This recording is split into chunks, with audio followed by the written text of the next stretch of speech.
മുഖ്യമന്ത്രിയായിരുന്ന പിണറായി വിജയൻ സംസാരിക്കുമ്പോൾ മൈക്കിൽ മൂളൽ ശബ്ദം ഉയർന്നതിന്റെ പേരിൽ മൈക്ക് ഓപ്പറേറ്റർ പോലീസ് സ്റ്റേഷൻ കയറേണ്ടി വന്ന സംഭവം അത് പ്രേക്ഷകർ മറന്നു കാണില്ല. അന്നത്തെ മൈക്ക് ഓപ്പറേറ്റർ ഇപ്പോൾ എവിടെയാണ്? മുഖ്യമന്ത്രി സ്ഥാനത്ത് നിന്ന് പിണറായി വിജയൻ പടിയിറങ്ങുമ്പോൾ ആ മൈക്ക് ഓപ്പറേറ്റർക്ക് പറയാനുള്ളത് എന്താണ്? കോൺഗ്രസ് പാർട്ടിയുടെ വളരെ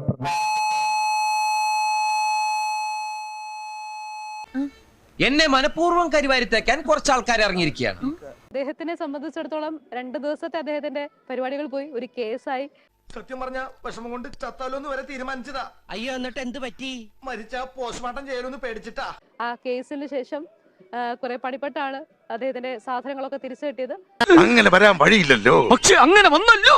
അയ്യോ, കഷ്ടമായി പോയി. ആ സാധനങ്ങളുമായി തന്നെ അദ്ദേഹം ഇപ്പോൾ കെ മുരളീധരന്റെ വിജയാഘോഷത്തിൽ അതിൽ മൈക്ക് ഓപ്പറേറ്റർ ആയി തിരിക്കുകയാണ്. അതൊന്നും ഇല്ലെങ്കിലും ദാരിദ്ര്യത്തിന് കുറവൊന്നുമില്ലല്ലോ. ഫലം വന്നു, മുഖ്യമന്ത്രി സ്ഥാനത്ത് നിന്ന് അദ്ദേഹം മാറി കോൺഗ്രസ് മുഖ്യമന്ത്രി വരാൻ പോവുകയാണ്. എന്താ തോന്നുന്നത്? സന്തോഷം, വളരെ സന്തോഷമുണ്ട്. അയാൾ അങ്ങനെ വിട്ട ശരിയാവില്ലല്ലോ. 10 വർഷമായി എല്ലാവരെയും ഇട്ട് ഇതുപോലെ എന്നെ പോലെ തന്നെ പല മേഖലയിലുള്ളവരെയും കഷ്ടപ്പാടായിരുന്നു. എനിക്ക് എന്തിന്റെ കേടായിരുന്നു?